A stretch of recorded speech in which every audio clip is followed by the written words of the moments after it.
Hello everyone, I'm Dr. Han Phan. In this video, I'm going to show you object-oriented programming in Python. Objects make it easier to convert real-world relationship into software. Each object contains both data or attributes and behaviors or methods.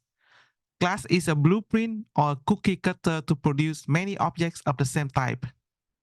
In this example, I have a class student.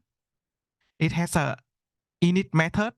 Init method is called when a new object or instance is created or instantiated.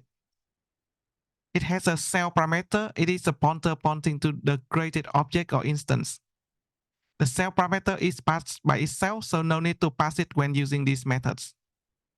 I'm introducing two object attributes by using the dot notation, name and ID. I have another method for the student class called display student info, where I'm printing information on the screen.